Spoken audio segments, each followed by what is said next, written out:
হযরতে ফাতেমাতুজ জাহরা রাদিয়াল্লাহু তাআলা আনহার পর্দা কেমন ছিল? উনি ইন্তেকালের আগে নিজের গোসল নিজে করে ফেলেছেন। অনেক উঁচু উঁচু তবকার কিতাব এসেছে, উনি জানতেন কোন দিন উনি মারা যাবেন, এটা আল্লাহ ওনাকে জানিয়েছেন। উনি আগে থেকে বলে গেছেন, আমি মারা গেলে গোসল করাবেন না, আমি গোসল করে ফেলছি। গোসল কি কোনো পুরুষ করাতো? পুরুষ তো দূরের কথা, কোন নারীও যেন ওনার বডির স্ট্রাকচার আন্দাজ করতে না পারে। উনি নিজের গোসল নিজে আগে করে ফেলেছিলেন। এই পৃথিবীতে একটা রুহু, একটা, শুধু একটা, অনলি ওয়ান, যেটা আজরাইল আলাইহিস সালাম কবজ করতে পারে নাই, আল্লাহ নিজের কুদরতি ব্যবস্থায় কবজ করেছেন।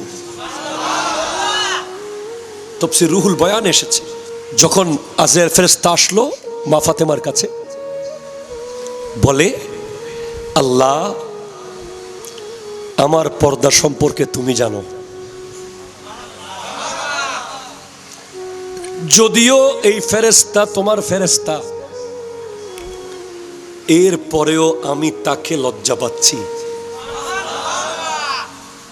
সে আমার রুহু কবজ করবে, এটা আমি সহ্য করতে পারবো না। আল্লাহ তুমি তো আয় হায় সমস্ত ক্ষমতার মালিক, তোমার তো ক্ষমতা আছে, আল্লাহ তুমি নিজের স্পেশাল ব্যবস্থায় আমার রুহটা কবজ করো। আল্লাহু আকবার। আমার মা বোনেরা, সাইয়্যিদা ফাতেমার রূহ আল্লাহ কবজ করেছেন। উনি আসমানের ফেরেশতাকেও পর্দা করেছেন। এজন্য হাসান ও হুসাইনের মতো গোটা জগতের শ্রেষ্ঠ দুই সন্তান ওনার পেটে ঠাঁই পেয়েছে। আমাদের সমাজে অনেক মা বোনরা আছে যারা কোনো বিয়েতে যায় না, কারোর সাথে দেখা করে না, খালি ঘরের কোনায় থাকে। দূর থেকে অনেকে বলে 2026 সালে এসে এভাবে হলে হয়? বলেন তো, একেবারে অসামাজিক। অমুকের মা অমুকের বোন একেবারে অসামাজিক। কিন্তু খবর নেন, উনি মারা যাওয়ার পরে সবাই কি বলে, আহ বেশি ফরদানশীল আসিল, দুনিয়ার কেউ ন দেখে, হত কোনোদিন বিয়ের ন যাইত, কোনোদিন মানুষের সামনে ন যায়। আর ওই মোটর সাইকেলের পেছনে যে চুল খুলে, লা হাওলা ওয়ালা কুওয়াতা ইল্লা বিল্লাহ, লজ্জায় আমরা তো মাথা নিচু করে রাখি। আর যে বাইক ড্রাইভ করছে, প্লিজ ইয়াং যুবক ভাইরা, যে বাইকটা চালাচ্ছে, ওই নারী যখন চুল উড়াচ্ছে, কোনো মতে তার যদি গার্লফ্রেন্ড হয়, সামনের যুবক তো বাইক চালানোর সময় আর দুনিয়াদারি দেখে না, মনে হচ্ছে সে এখন বোধহয় বেহেশতে ঢুকে যাবে বাইক নিয়ে। সামনে ট্রাক, সামনে বাস, সামনে কত কিছু, না সে ড্রিবলিং করছে বাইক নিয়ে। কেন? তার পেছনে বসা ওই বেগানা মেয়ে যেন বাইক থেকে নেমে একটা লাইন বলে দেয়, ওয়াও হোয়াট এ ড্রাইভ। এই একটা লাইন শোনার জন্য সে মোটর সাইকেল নিয়ে উন্মাদনায় মত্ত হয়েছে, অথচ সে জানে না ওই ব্যক্তি যদি বেগানা মেয়ের থেকে দূরে থাকতে পারত, আমার নবী স্পষ্ট বলেছেন, কাল হাসরের মাঠে আল্লাহর আরশের ছায়ার নিচে 7 ক্যাটাগরির ব্যক্তিকে আল্লাহ জায়গা দেবেন। ওয়ারাজুলুন দাত হু ইমরাতুন, যাকে একটা নারী প্রপোজ করছে, আহ্বান করছে, বেগানা মেয়ে, বেপরদা মেয়ে, প্রেমের প্রস্তাব দিচ্ছে, ওই যুবক বলছে, ইন্নী আখাফুল্লাহ, আমি আল্লাহকে ভয় পাই, তোমার ডাকে সাড়া দিতে পারবো না। আল্লাহ ওই যুবককে কাল হাসরের মাঠে আল্লাহর আরশের ছায়ার নিচে জায়গা দেবে। গোটা বিশ্বের সমস্ত স্মার্ট নারীকে এক পাল্লায় দেন, সাইয়্যিদা, তাইয়্যিবা, তাহেরা, জাহেদা, আবেদা, রাকিয়া, সাজেদা, ফাতিমাতুজ জাহরা রাদিয়াল্লাহু তাআলা আনহাকে এক পাল্লায় দেন। পৃথিবীর কোন স্মার্ট নারী ওনার সামনে 1 সেকেন্ডও টিকতে পারবে না। কিন্তু স্মার্টের সংজ্ঞা তো পাল্টে ফেলেছে। এখন আপনি মনে করেন যে আপনার মেয়ে একটু টাকনুর উপরে করে প্যান্ট পরলে সে স্মার্ট। আপনি মনে করেছেন আপনার মেয়ে চুলগুলো খুলে চললে সে স্মার্ট মেয়ে। আপনি মনে করেছেন আপনার মেয়ে, আপনার বোন বা আপনার বিবি আপনার বন্ধুদের সামনে এসে কথা বলতে পারলে সে খুব স্মার্ট। আপনি মনে করেছেন আপনার পরিবারের যেই নারীরা একেবারে টেনশন মুক্তভাবে অবাধে মেহেদি অনুষ্ঠানে গিয়ে উন্মাদনা করতে পারে, সবার সাথে খুব খোলাখুলি মিশতে পারে, বিয়ে বাড়িতে গিয়ে যেমন তেমন করে ড্রেস কোড পরে চলে যেতে পারে, আপনি মনে করছেন এটাই বোধহয় স্মার্ট। কিন্তু আমার ইসলাম, আমার কোরআন বলছে ওয়াকারনা ফি বুয়ুতিকুন্না ওয়ালা তাবাররাজনা তাবাররুজাল জাহিলিয়াতিল উলা। হে নারীরা, তোমরা ঘরের ভেতরে থাকো, নিজেকে জাহিলি যুগের মেয়েদের মতো জনগণের সামনে প্রকাশ করবে না। সবচেয়ে স্মার্ট নারী হলো সে যাকে পৃথিবীর কেউ দেখে নাই। ঠিক কিনা জোরে কথা বলেন। কবরে গেলে রোমান ফেরেশতা এসে বলবে তোমার হায়াতের সমস্ত আমলনামা লেখো। ইমাম গাজালির কিতাব দেখো। আই হাই হাই, যে ব্যক্তি জীবনে বাজারের লিস্ট লেখে নাই, যে ব্যক্তি জীবনে অলসতার কারণে পরীক্ষায় 33-এর বেশি পায় নাই, মেধা ছিল, মেধা, লেখার ধৈর্য ছিল না, তাকেও 60 বছরের লেখা 70 বছরের লেখা লিখতে হবে। আমি কোনোভাবেই তোমাকে বলতে পারি না যে তুমি ঠিক আছে 5 ওয়াক্ত নামাজ পড়ছো, এবার আধা ঘন্টা খেলো, 10 ঘন্টা গান গাও, 9 ঘন্টা নাচো, 5 ঘন্টা উন্মাদনা করো, মজা করো। এটা বলার কোনো সুযোগ ইসলাম আমাকে দেয় নাই। গোটা দুনিয়া আমার বিরুদ্ধে গেল, আমাকে বলতে হবে ওমা খালাকতুল জিন্না ওয়াল ইনসা ইল্লা লিয়াবুদুন। আল্লাহ একমাত্র জিন ইনসানকে বানিয়েছে শুধুই তার ইবাদত করার জন্য। কোনো সুযোগ নাই। আপনি কি বুঝতে পারেন না বিশ্বকাপ ফুটবলটাকে আর 1 মাস আগে দিলে কি হতো, আর 1 মাস পরে দিলে কি হতো, একেবারে মুহররমের 1 তারিখ থেকে কেন দেয়া হলো? এটা কি আপনার মাথায় আসে নাই? এখন আপনি আমাকে বলবেন হুজুর এটা কাকতালীয় ভাবে পড়ে গেছে আর কি, কেমনে কেমনে না, কেমনে কেমনে পড়ে নাই। এগুলো ফেলার জন্য crore crore million million dollar খরচ করে মিটিং করা হয়। আমি একদিন মরে যাব, অন্তত কবরে গিয়ে হলো আপনারা বুঝবেন সেটা, যে এইগুলো প্রত্যেকটা আসরের মূল উদ্দেশ্য হলো মুসলমান যুবকদের ভিতর থেকে জিহাদের চেতনা নষ্ট করে দেওয়া। হাত তুলে বলেন ঠিক কিনা, জোরে বলেন। সিগারেট সর্বপ্রথম যারা খেয়েছে অনেক ভয় পাইছে, না ভাই দোস্ত প্লিজ দিস না, আল্লাহ আমার ভয় লাগতেছে, কি বলবে, কে দেখবে, মারাত্মক একটা ভয় কাজ করে।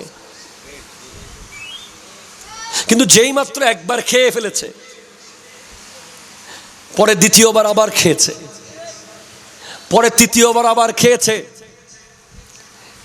সে এখন চাচা, জেঠা, শিক্ষক, বড় ভাই কাউকে আর তোয়াক্কা করে না, যাত্রার সামনে ম্যাচ দিয়ে ধরাই ফেলতে পারে।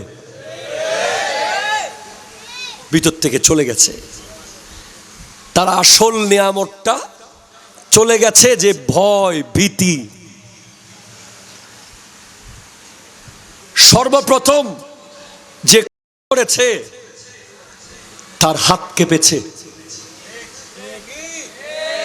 সে পারে নাই, বহু চেষ্টা করে বহু কষ্ট করে সেই কাজটা করেছে, কিন্তু যখন 1 বার 2 বার 3 বার করে ফেলেছে, এখন সে যখন তখন মারতে পারে, তার হাত আর কাঁপে না। সর্বপ্রথম যে চুরি করেছে, সর্বপ্রথম যে সুদ খেয়েছে, সর্বপ্রথম যে ঘুষ খেয়েছে, সর্বপ্রথম যে জায়গা দখল করেছে, সর্বপ্রথম যে মদ খেয়েছে, প্রত্যেকের সেই প্রথমবারটা খুব কষ্টের ছিল, খুব কঠিন ছিল, কিন্তু দ্বিতীয় তৃতীয় হওয়ার পর সেটা ইজি হয়ে গেছে। সেভাবে একজন যুবক কোনো বেগানা মেয়ের সাথে সর্বপ্রথম চোখে চোখ রাখতে প্রচুর লজ্জা পেয়েছে, ভয় পেয়েছে, ওটাই ছিল তার বিশাল বড় একটা দৌলত। কিন্তু এই জিনিসটাকে খুব সহজ করে দিয়েছে কে? বিয়ে বাড়ি,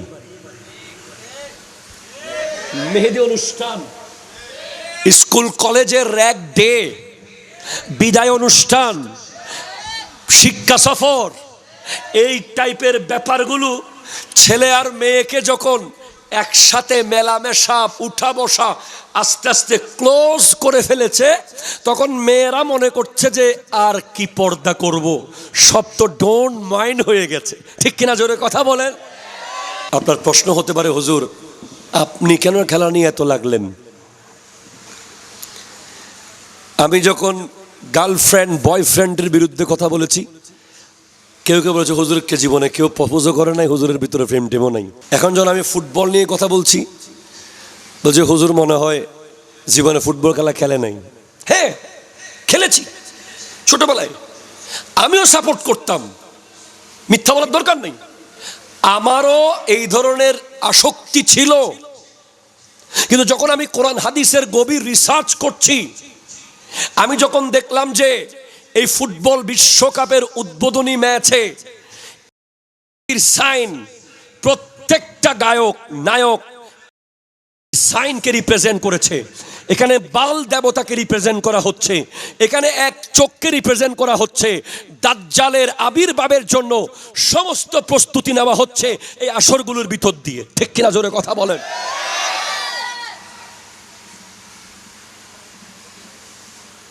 যেখানে আপনি একজন বিরুদ্ধে যেতে পারছেন না, প্লিজ বুঝবেন, গুনাহগারকে আল্লাহ মাফ করবেন, কিন্তু সীমা লঙ্ঘনকারীকে আল্লাহ মাফ করবেন না। আপনি এক সময় বুঝেন নাই, করেছেন, দেখেছেন, ঠিক আছে, এখন বুঝছেন, আপনি ছেড়ে দেবেন। যেখানে খেয়াল করেন একজন মতো একটা মানুষ আপনাকে পাগলের মতো আসক্ত করে রেখেছে, কিংবা মতো ব্যক্তিরা আপনাকে পাগলের মতো আসক্ত করে রেখেছে, সেখানে দাজ্জাল আসলে তো আপনি চোখের পলকেই ঈমান দিয়ে দিবেন। এটা আপনি বুঝেন নাই। একটা প্লেয়ার কিভাবে হাসলো, কিভাবে মুখ কালো করলো, কিভাবে হাঁটলো, কোথায় সে ব্যথা পেল, সে ব্যথা পাচ্ছে আমেরিকাতে, এখানে অনেক করতেছে।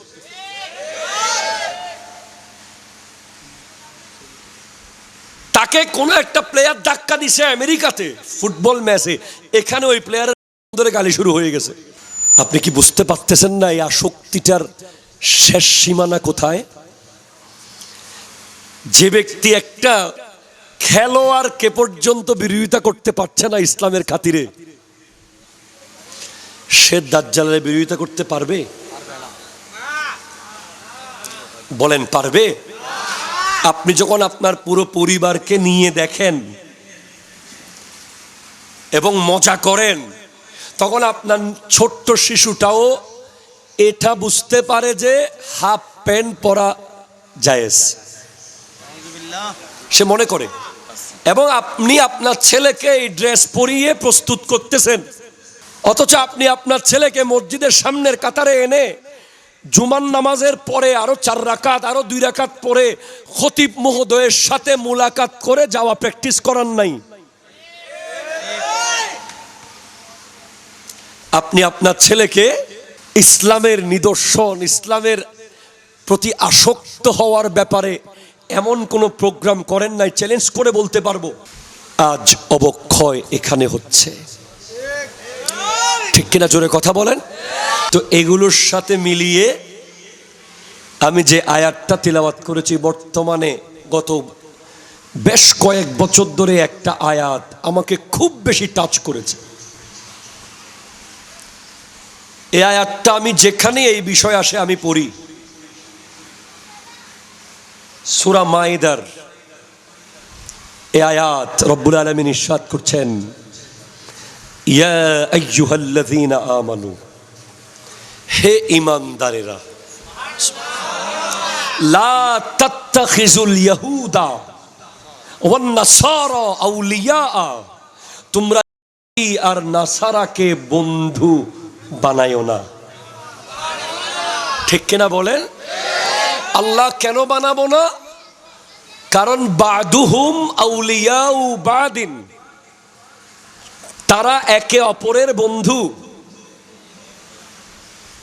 আল্লাহ আমরা তো বুঝতেছি না, আমরা তাদের জন্য জীবন দিচ্ছি, তাদের প্রতি আসক্ত হয়ে যে ব্যক্তি মসজিদে কোনোদিন 500 টাকা দেয় নাই, সে জায়গা বিক্রি করে পতাকা বানাইতেছে। ঠিক কিনা বলেন? যে ব্যক্তি জীবনে বাপ মার ফাতেহা দেয় নাই, সে ফুটবল উপলক্ষে বিরিয়ানি খাওয়াইতেছে। আল্লাহ, আমরা তো বুঝতেছি না কি করব। আরো বলে আমার দল জিতলে বিরিয়ানি হবে। তোমার দল মানে তুমি কে? তোমার বাড়ি তো বড় উঠান, ঠিক কিনা জোরে বলেন না? তোমার দলের নাম তাহলে সুন্নাত ওয়াল জামাত, তোমার দলের নাম তো ইসলাম, তোমার দলের নাম মুসলিম, তোমার দলের নাম ঈমান, তোমার দলের নাম নবী, রসুল, ওয়ালি, গস, কুতুব, আবদাল। তোমার 24 ঘন্টার দায়িত্ব তো শুধু ইবাদত করা, ঠিক কিনা জোরে কথা বলেন? তোমাকে তো খেলার জন্য বানানো হয় নাই। তুমি কি জানো কবরে গেলে রোমান ফেরেশতা এসে বলবে তোমার হায়াতের সমস্ত আমলনামা লেখো। ইমাম গাজালির কিতাব দেখো। I high high, I high high. যে ব্যক্তি জীবনে বাজারের লিস্ট লেখে নাই, যে ব্যক্তি জীবনে অলসতার কারণে পরীক্ষায় 33-এর বেশি পায় নাই, মেধা ছিল, মেধা, লেখার ধৈর্য ছিল না, তাকেও 60 বছরের লেখা, 70 বছরের লেখা লিখতে হবে। আমি কোনোভাবেই তোমাকে বলতে পারি না যে তুমি ঠিক আছে 5 ওয়াক্ত নামাজ পড়ছো, এবার আধা ঘন্টা খেলো, 10 ঘন্টা গান গাও, 9 ঘন্টা নাচো, 5 ঘন্টা উন্মাদনা করো, মজা করো। এটা বলার কোনো সুযোগ ইসলাম আমাকে দেয় নাই।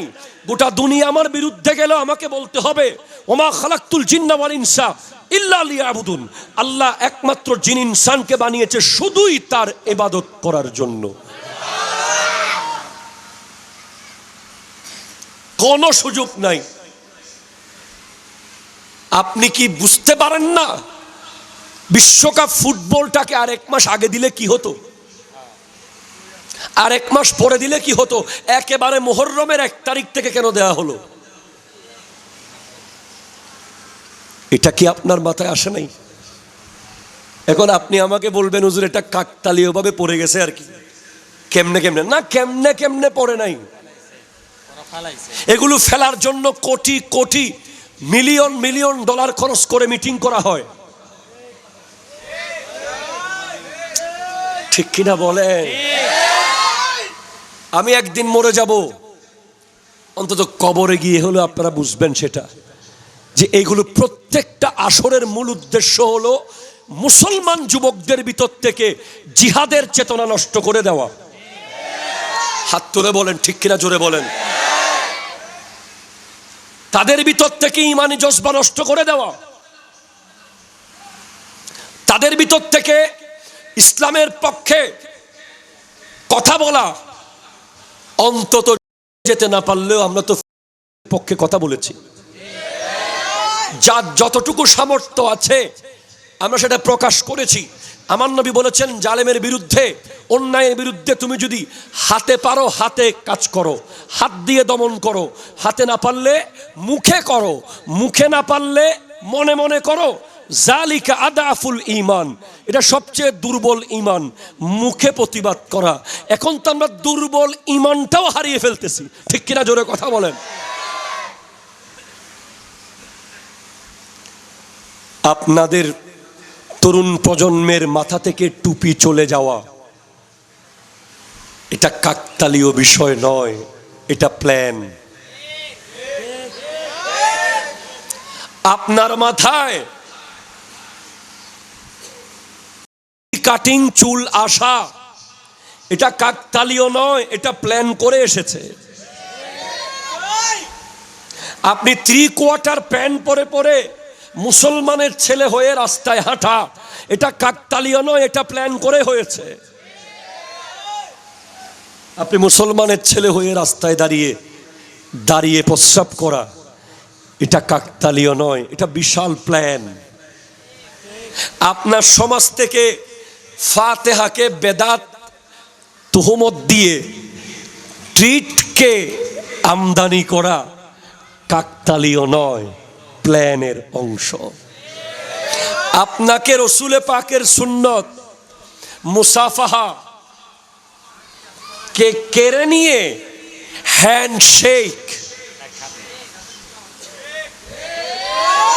কথা বলেন কথা বলেন কথা বলেন, নবীর সুন্নত তো এটা। এখন আপনি দোস্ত চল বলে এইভাবে যেটা মারেন, দল জিতেছে বলে এইভাবে মারেন, চল যাই বলে এইভাবে মারেন, এই হ্যান্ডশেক মুসলমানের ঘরে প্রবেশ করানো মুসাফাহার মতো সুন্নাতকে বাদ দিয়ে এটা কাকতালীয় নয়, it's a plan. Plan plan, ঠিক কিনা? কথা জোরে বলেন। আসসালামু আলাইকুমের জায়গায় হাই বলা, আল্লাহ হাফেজের জায়গায় বাই বলা, এটা কাকতালীয় নয়, এটা প্ল্যান করেই হয়েছে।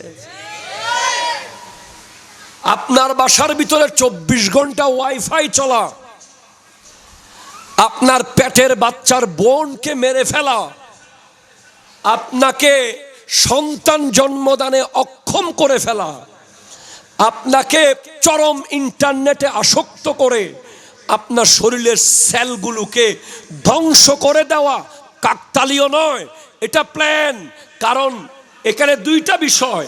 অ্যাকর্ডিং টু সায়েন্স, আপনি মসজিদে আসলে আপনার ব্রেইনের সেল সচল হয়ে যাবে, আপনার শরীরের অসংখ্য মরা সেল জিন্দা হয়ে যাবে।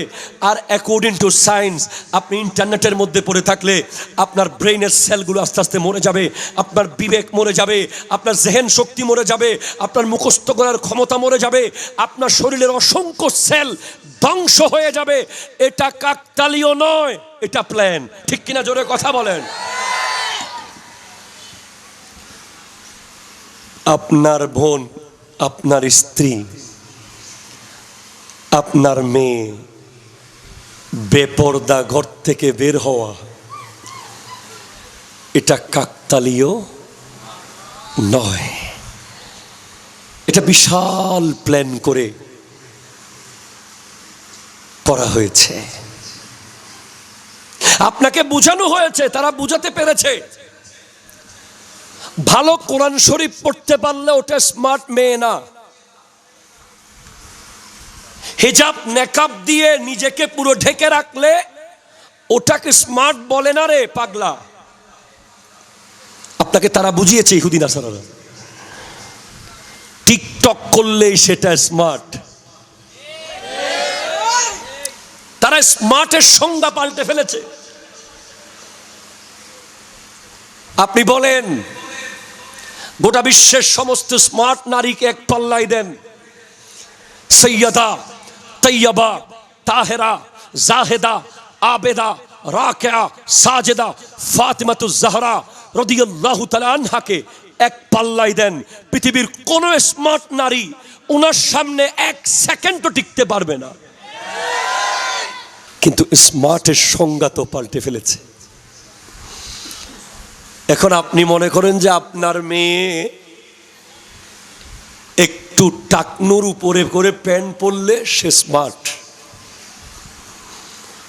আপনি মনে করেছেন আপনার মেয়ে চুলগুলো খুলে চললে সে স্মার্ট মেয়ে।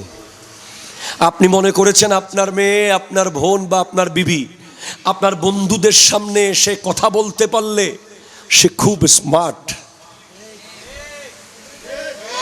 আপনি মনে করেছেন আপনার পরিবারের যেই নারীরা একেবারে টেনশন মুক্তভাবে অবাধে মেহেদি অনুষ্ঠানে গিয়ে উন্মাদনা করতে পারে, সবার সাথে খুব খোলাখুলি মিশতে পারে, বিয়ে বাড়িতে গিয়ে যেমন তেমন করে ড্রেস কোড পরে চলে যেতে পারে, আপনি মনে করছেন এটাই বোধহয় স্মার্ট।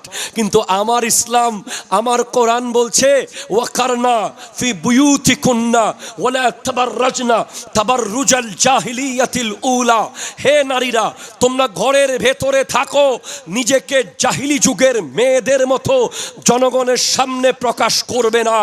সবচেয়ে স্মার্ট নারী হলো সে যাকে পৃথিবীর কেউ দেখে নাই। ঠিক কিনা জোরে কথা বলেন। এই ধরনের নারী যখন মারা যায় তখন ওই ব্যক্তিদের কথা পরিবর্তন হয়ে যায়, যারা তাদেরকে খেত বলতো। খেত। আমাদের সমাজে অনেক মা বোনরা আছে যারা কোনো বিয়েতে যায় না, কারোর সাথে দেখা করে না, খালি ঘরের কোনায় থাকে। দূর থেকে অনেকে বলে 2026 সালে এসে এইভাবে হলে হয়? বলেন তো, একেবারে অসামাজিক। ঠিক কিনা বলেন না? অমুকের মা অমুকের বোন একেবারে অসামাজিক। কিন্তু খবর নেন উনি মারা যাওয়ার পরে সবাই কি বলে? আহ, বেশি ফরদানশীল আসিল। দুনিয়ার কেউ ন দেখে হত কোনোদিন বিয়ের ন যাইতো, কোনোদিন মানুষের সামনে ন যায়। আর ওই মোটর সাইকেলের পেছনে যে চুল খুলে, লা হাওলা ওয়ালা কুওয়াতা ইল্লা বিল্লাহ, লজ্জায় আমরা তো মাথা নিচু করে রাখি। আর যে বাইক ড্রাইভ করছে, প্লিজ ইয়াং যুবক ভাইয়েরা, যে বাইকটা চালাচ্ছে তার পেছনে তার স্ত্রী হোক, বোন হোক, যেই হবে হোক, ওই নারী যখন চুল উড়াচ্ছে, কোনো মতে তার যদি গার্লফ্রেন্ড হয়, সামনের যুবক তো বাইক চালানোর সময় আর দুনিয়াদারি দেখে না। মনে হচ্ছে সে এখন বোধহয় বেহেশতে ঢুকে যাবে বাইক নিয়ে। সামনে ট্রাক, সামনে বাস, সামনে কত কিছু না, সে ড্রিবলিং করছে বাইক নিয়ে। কেন? তার পেছনে বসা ওই বেগানা মেয়ে যেন বাইক থেকে নেমে একটা লাইন বলে দেয়, ওয়াও হোয়াট এ ড্রাইভ। এই একটা লাইন শোনার জন্য সে মোটর সাইকেল নিয়ে উন্মাদনায় মত্ত হয়েছে। অথচ সে জানে না ওই ব্যক্তি যদি বেগানা মেয়ের থেকে দূরে থাকতে পারত, আমার নবী স্পষ্ট বলেছেন কাল হাসরের মাঠে আল্লাহর আরশের ছায়ার নিচে 7 ক্যাটাগরির ব্যক্তিকে আল্লাহ জায়গা দেবেন। তাদের মধ্যে ওই যুবক, ওয়ারাজুলুন দাত হু ইমরাতুন, যাকে একটা নারী প্রপোজ করছে, আহ্বান করছে, বেগানা মেয়ে, বেপরদা মেয়ে প্রেমের প্রস্তাব দিচ্ছে। ওই যুবক বলছে ইন্নী আখাফুল্লাহ, আমি আল্লাহকে ভয় পাই, তোমার ডাকে সাড়া দিতে পারবো না। আল্লাহ ওই যুবককে কাল হাসরের মাঠে আল্লাহর আরশের ছায়ার নিচে জায়গা দেবে।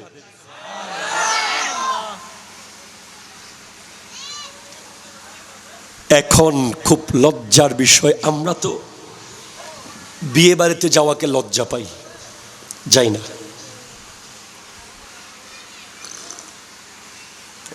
আত্মীয় স্বজনকে বলে দিয়েছি যে আমাদেরকে বিয়ে বাড়িতে দাওয়াত দেবেন না। বেপরদা মেয়ে দেখে বিয়ে খাওয়াচ্ছে, ওই রাতটা উপোস থাকা অনেক ভালো।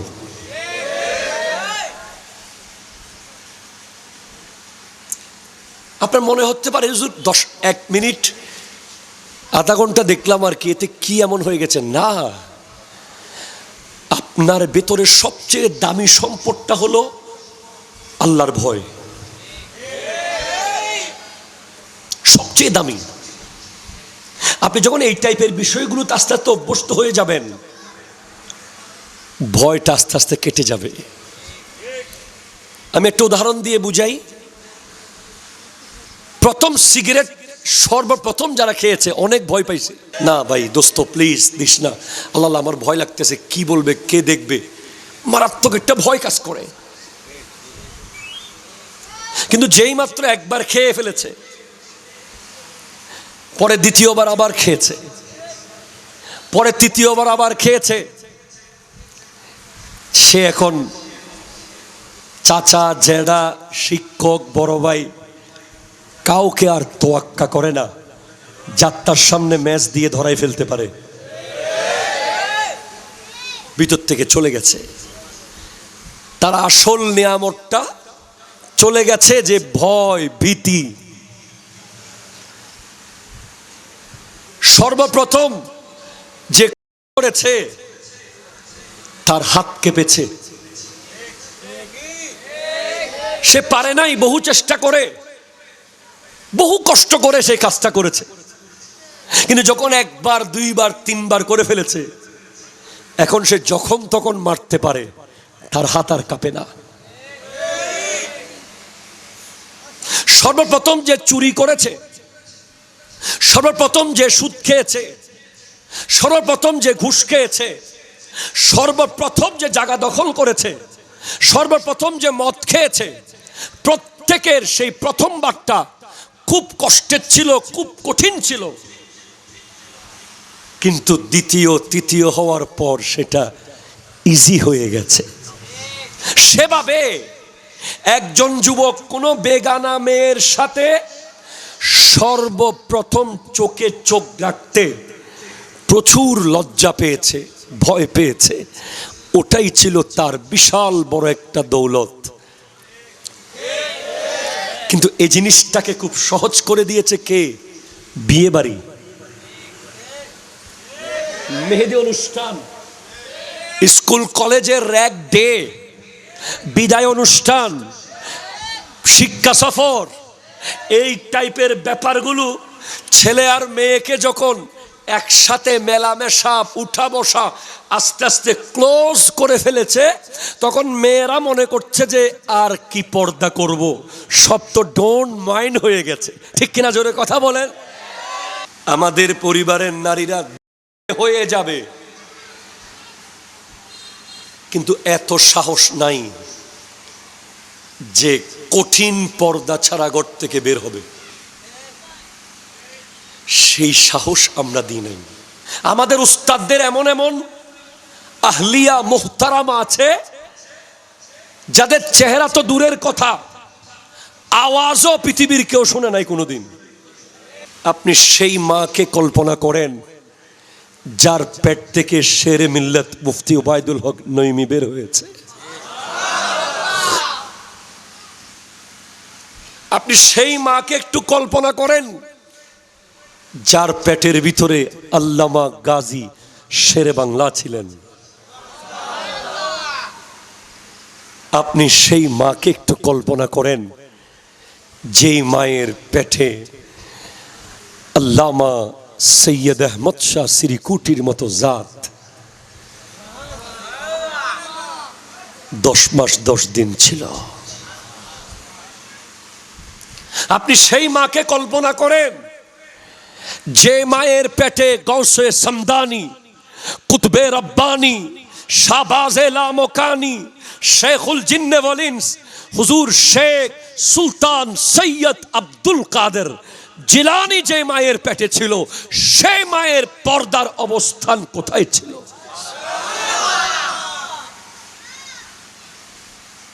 আপনি সেই মাকে একটু কল্পনা করেন।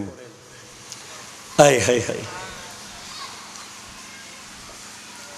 যেই মায়ের পেটে জান্নাতি যুবকদের সর্দার, হায় হায় হায় হায় হায়, ইমামে হাসান ও হুসেন যেই পেটের মধ্যে ছিল, সেই পেটের পর্দার লেভেল কোন পর্যায়ের? হযরতে ফাতেমাতুজ জাহরা রাদিয়াল্লাহু তাআলা আনহার পর্দা কেমন ছিল? উনি ইন্তেকালের আগে নিজের গোসল নিজে করে ফেলেছেন। অনেক উঁচু উঁচু তবকার কিতাব এসেছে। উনি জানতেন কোন দিন উনি মারা যাবেন, এটা আল্লাহ ওনাকে জানিয়েছেন। উনি আগে থেকে বলে গেছেন আমি মারা গেলে গোসল করাবেন না, আমি গোসল করে ফেলছি। গোসল কি কোনো পুরুষ করাতো? পুরুষ তো দূরের কথা, কোন নারীও যেন ওনার বডির স্ট্রাকচার সাইজ আন্দাজ করতে না পারে। উনি নিজের গোসল নিজে আগে করে ফেলেছিলেন। এই পৃথিবীতে একটা রুহু, একটা, শুধু একটা, অনলি ওয়ান, যেটা আজরাইল আলাইহিস সালাম কবজ করতে পারে নাই, আল্লাহ নিজের কুদরতি ব্যবস্থায় কবজ করেছেন। তাফসীর রুহুল বয়ান এসেছে,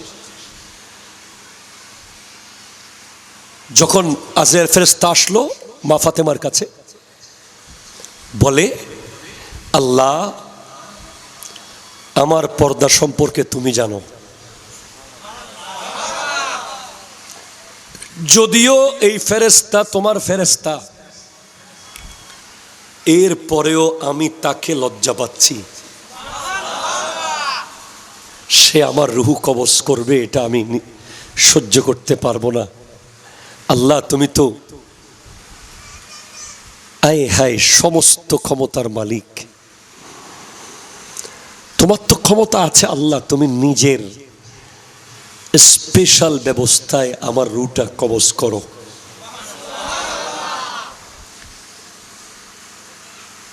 আল্লাহু আকবার। আমার মা বোনেরা, হাই হাই হাই, সৈয়দা ফাতেমার রূহ আল্লাহ কবজ করেছেন। উনি আসমানের ফেরেশতাকেও পর্দা করেছেন। এজন্য হাসান ও হুসাইনের মতো গোটা জগতের শ্রেষ্ঠ দুই সন্তান ওনার পেটে ঠাঁই পেয়েছে।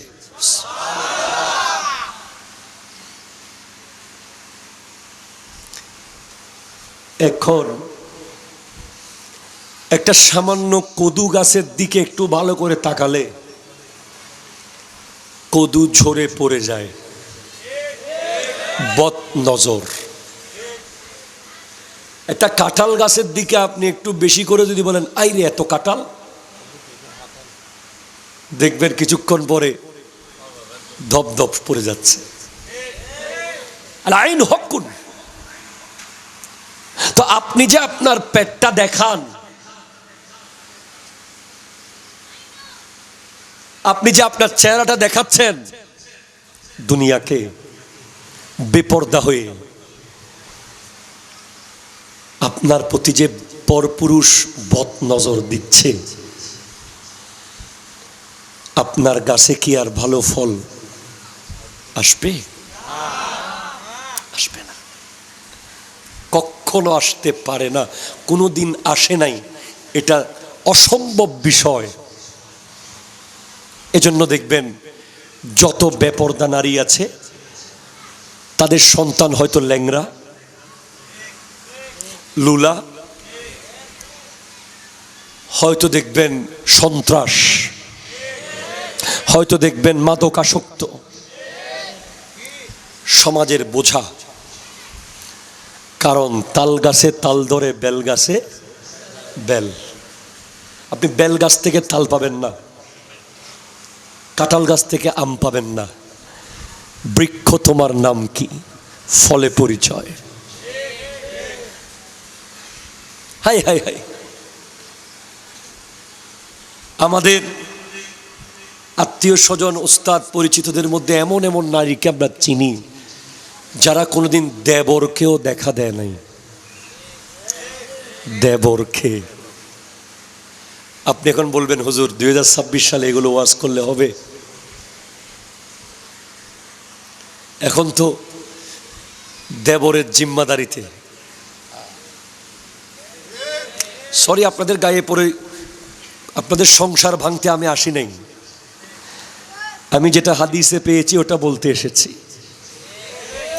আমার নবীকে জিজ্ঞেস, আমার নবী বলছেন ইয়াকুমুদ দুখুল আলান নিসা, তোমরা নারীদের ভিতরে প্রবেশ করা থেকে দূরে থাকো। তখন একজন জিজ্ঞেস করছে ইয়া রাসূলুল্লাহ, দেবর কি ভাবির কাছে যেতে পারবে না? তখন আমার নবী বলছেন আল হামু আল মউত, দেবর হচ্ছে ভাবির জন্য মৃত্যু। দেবরকে ভাবির জন্য মৃত্যু বলা হয়েছে, মৃত্যু। ঠিক কিনা? কথা জোরে বলেন না। মুরব্বী বলতেছে এখন তো বন্ধু বলে। ভাবিকে দেবরের জন্য মৃত্যু, দেবর ভাবির জন্য মৃত্যু। কিসের মৃত্যু? আরে আপনি 1000 বার মরে গেলে কি হবে, কিন্তু ঈমান যদি মরে যায় এটা আসল মৃত্যু। ঠিক কিনা জোরে কথা বলেন।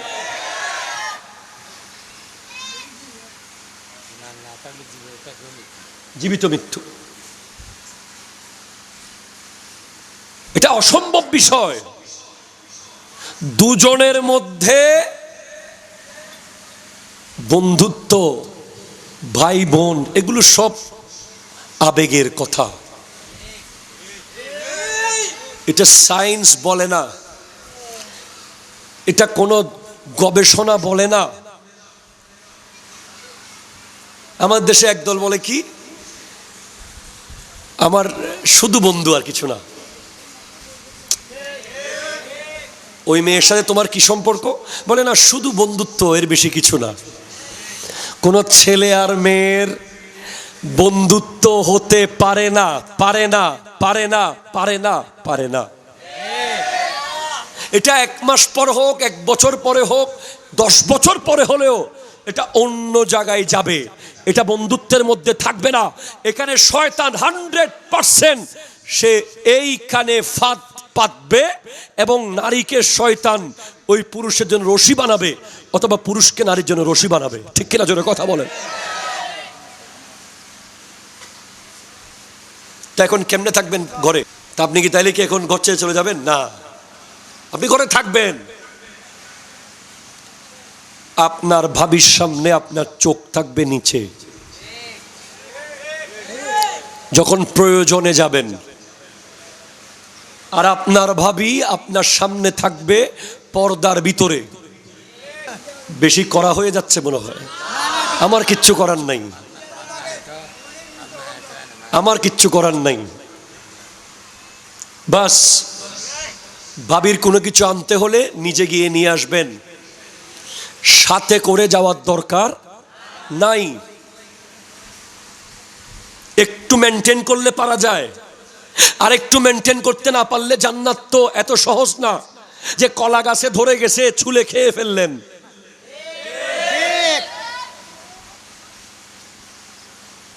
এটাকে আপনি সহজ মনে করছেন জান্নাত? এত সহজে পেয়ে গেলে হযরতে সালাবা রাদিয়াল্লাহু তাআলা আনহুকে 40 দিন লাগাতার পাহাড়ের চূড়ায় বসে কান্না করতে হতো না। শুধু ভুলে নবীজি একটা কাজে পাঠিয়েছেন, যাওয়ার পথে একটা বেগানা নারীর দিকে চোখ গেছে। এই লজ্জায় নবীর সামনে কেমনে যাবে? 40 দিন লাগাতার পাহাড়ের আগায় বসে বসে কেঁদেছে। শেষে কাঁদতে কাঁদতে কাঁদতে শরীর শুকিয়ে একেবারে নাই হয়ে গেছে। হযরত ওমর এসে খুঁজে বের করে নিয়ে গেলেন। আমার নবীর চেহারার দিকে তাকাচ্ছে না লজ্জায়। 14 বছরের সাহাবা বলছে, ইয়া রাসূলুল্লাহ, আল্লাহ কি আমার উপর বেশি নারাজ হয়ে গেছে? আমার ব্যাপারে কি আয়াত নাজিল হয়ে গেছে? বলে, সালাবা, তোমার চোখের পানি আল্লাহ কবুল করে নিয়েছে। সাথে সাথে নবীজির কোলে উনি ইন্তেকাল করেছেন। ইন্না লিল্লাহি ওয়া ইন্না ইলাইহি রাজিউন। এগুলো ওয়াজ করলে এখন আমাদেরকে অনেক সোশ্যাল মিডিয়ায় কি বলবে, হুজুর এগুলো নিয়ে কথা বলেন, কান নিয়ে বলতে পারেন না? আমরা 100 বার নিয়ে বলেছি, বলছি, বলতে থাকবো। ঠিক কিনা জোরে কথা বলেন। এগুলো কওমে লূতের কাজ কারবার। যাদের কাছে বিন্দু পরিমাণ নবীর মোহাব্বত আছে, যাদের কাছে ওলি আল্লাহদের দামান আছে, সাহাবায়ে কেরামের প্রেম আছে, আহলে বাইত রাসূলের মোহাব্বত আছে, তারা কখনো এই নিকৃষ্ট কাজ করতে পারে না। ঠিক কিনা জোরে কথা বলেন। আপনাদেরকেও শিক্ষা দিতে হবে পরিবারে। অনেক গুরুত্বপূর্ণ বিষয় রয়ে যায় যেগুলো আপনারা শিখান না। আপনার ছোট্ট ছেলে ছোট্ট মেয়েকে আপনি শিখিয়ে দেন কোনটা গুড টাচ, কোনটা ব্যাড টাচ। আপনি তাকে বলেন তোমার মাথার উপরে কেউ হাত দিলে গুড টাচ, তোমার হাতে কেউ হাত রাখলে গুড টাচ, তোমার ঠোঁটে কেউ টাচ করলে ব্যাড টাচ, তোমার বুকে কেউ টাচ করলে ব্যাড টাচ, তোমার ব্যাক স্পেসে কেউ টাচ করলে ব্যাড টাচ, তুমি প্রতিবাদ করবা, ঠিক কিনা জোরে কথা বলেন। এটা আপনাকে আপনার বাচ্চাকে শিখাতে হবে, এখন আরো বেশি শিখাতে হবে। আপনি কখন শিখান? যখন সে এই ধরনের নিকৃষ্ট কাজের শিকার হয়ে যায়, তখন আর শিখিয়ে লাভ নাই, তখন তো সে ক্ষতিগ্রস্ত হয়ে গেল। এগুলো হাসার বিষয় নয়। আপনার শরীরে, আপনার নাভির নিচে যদি ফোড়া ওঠে, ডক্টর যদি সেটা অপারেশন করে, আপনি কি সেখানে হাসতে পারবেন? এগুলো সেরকম বিষয়। আপনার মেয়েকে, আপনি ছোট মেয়েটাকে শিখিয়ে দেন, মা তোমার মাথার উপরে যদি কেউ হাত রাখে এটা গুড টাচ, এতে তোমার কোনো অসুবিধা নেই, কিন্তু তোমার এখানে এখানে ঠোঁটে মুখে এই টাইপের কেউ যদি কিছু করে, সাথে সাথে তুমি প্রতিবাদ করবে এবং তাকে বলবে এটা ব্যাড টাচ, আপনি আর করবেন না, ঠিক কিনা জোরে কথা বলেন। অথবা তুমি এসে বাসায় বলবে সেটা। এবং সেটা ছেলের ক্ষেত্রেও। প্রত্যেকটা হোস্টেল যেখানে আপনি আপনার বাচ্চাকে দিয়েছেন, সেখানে সিসি ক্যামেরা আছে কিনা আপনাকে নিশ্চিত করতে হবে, এবং প্রতিদিন অন্তত বা 2 দিন পর পর একবার গিয়ে বাচ্চার সাথে আলাদা করে কথা বলতে হবে।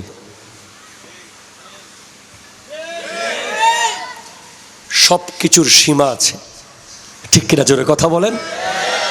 এই বিষয়টাকে কোনোভাবেই মজা বা সহজভাবে নেওয়া যায় না, এটাকে খুব সিরিয়াসলি নিতে হবে। আল্লাহ বুঝার তৌফিক দান করুক, আমিন জোরে বলেন আল্লাহুম্মা।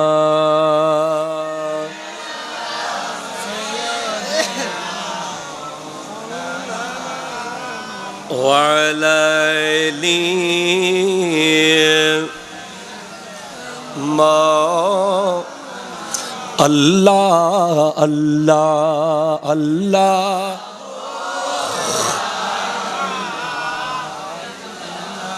ওহো আল্লাহ আল্লাহ।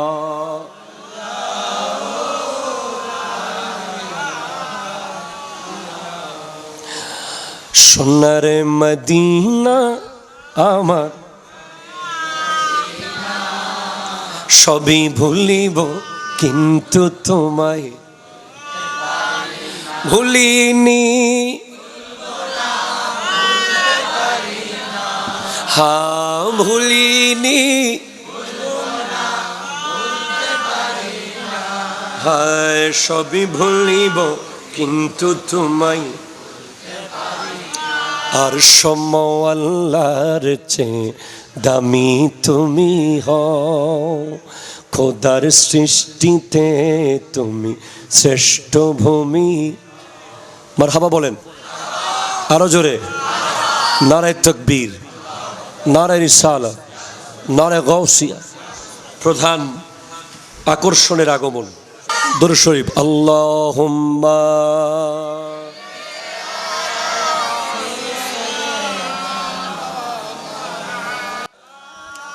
সুবহানাল্লাহ ওয়ালহামদুলিল্লাহ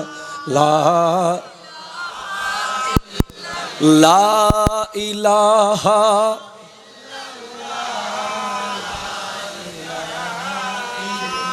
লা জোরে সুবহানাল্লাহ ওয়ালহামদুলিল্লাহ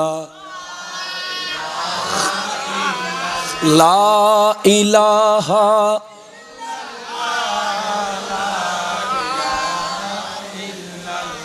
একটু জোরে বলেন না সুবহানাল্লাহ।